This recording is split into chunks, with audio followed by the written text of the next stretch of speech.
Assalamualaikum warahmatullahi wabarakatuh.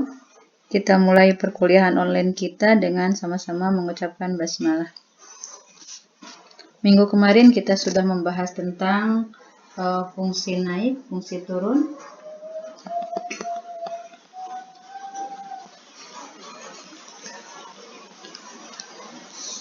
Atau ada nilai maksimal, ada nilai minimal. Kemudian ada titik kritis. Hari ini kita akan bahas mengenai kemonotonan dan kecekungan.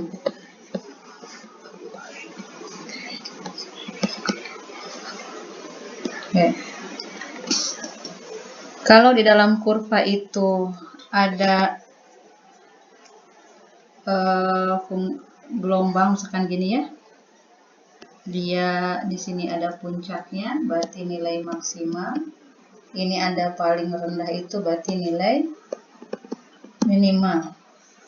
Kemudian ini ada yang namanya cekung ke bawah, ini juga cekung ke bawah. Nah, yang ini disebutnya nih cekung ke atas nih. Jadi fungsi itu ada cekung ke bawah lagi, kemudian cekung ke atas. Nih, ini cekung ke atas nih ini. Kemudian cekung ke atas lagi. Nah, kita bisa lihat di sini bahwa ketika si kurva itu cekung ke bawah, dia cekung ke bawah lagi, yang ini naik, yang ini turun, maka terjadilah titik maksimal.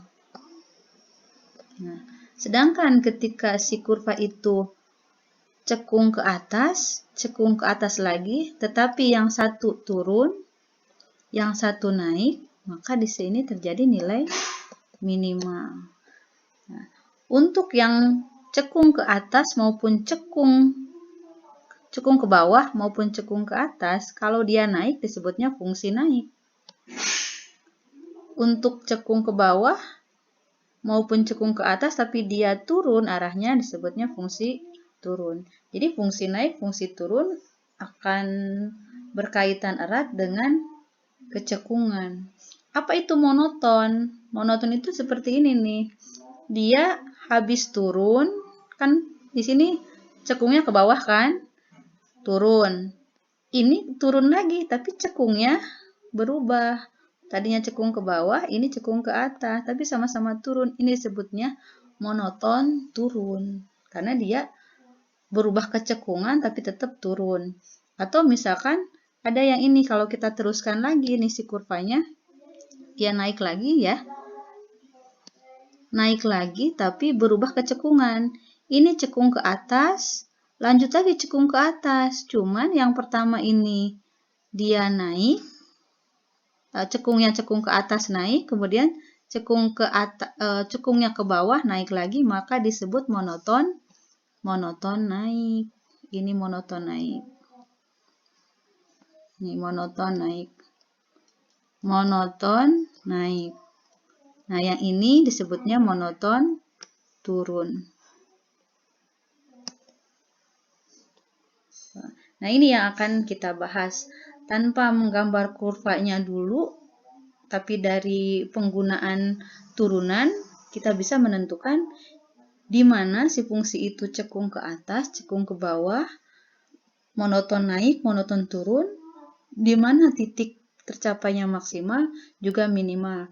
Ini tanpa menggunakan gambar dulu, tapi kita menggunakan aturan dari turunan itu sendiri. Namanya juga penggunaan turunan.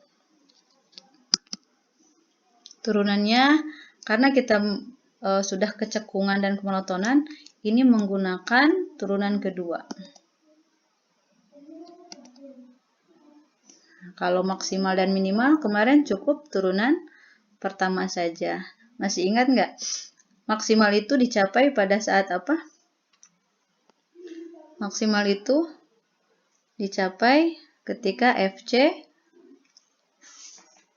lebih besar daripada Fx ya. Ini ya, Fc lebih besar sama dengan Fx. Kalau ini FC kurang dari Fx.